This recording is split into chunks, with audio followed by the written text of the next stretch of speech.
Avocado Banana Smoothie. Ono smoothie mulungi nnyo ku baana abato. Nakwera ngenda kuyigiza engeri gye bakolamu smoothie ng'otaddemu avocado ng'otaddemu n'amenvu. So gwe naaliko video eno girayiki ng'esobola okutambula togiyitako buyisi.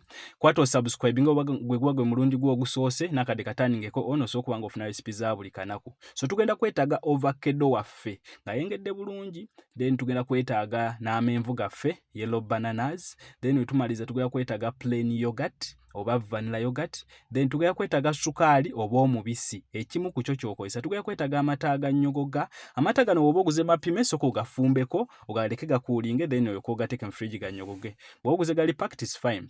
Then tugenda kwatuteekemu avocado waffe mu blender yaffe. Bwe tumaliza okussaamu avocado waffe, kyenkola ky'oba okola jukanze Chef Josh Omusiisisiisi asiika ne basiika. Tugenda kwatuteekemu yellow banana zaffe. We are going to apply yellow banana. Tugenda kwatuteekemu amenvu gaffe. Bwe tumaliza okussaamu amenvu gaffe, tugenda kwatuteekemu yogurt. Osobola okussaamu plain yogurt oba vanilla yogurt. So bwe tumaliza okussaamu yogurt waffe, tugenda kwatuteekemu amata agannyogoga.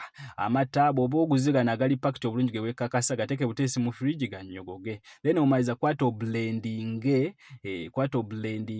then tosengejja, you just serve your kid oba kwata we serving. Super Kitchen School to located Kayempe Kyoko Tula Road to training akuka Rebecca Barista Net Pastries mu short courses mwezi gumu myezi 3 tulina advance certificate ya myaka 2 tuli full register ne ministry tukola 100% plaque tukwanzo. So maizo blendinga tosengejja kwata serving leo immediately.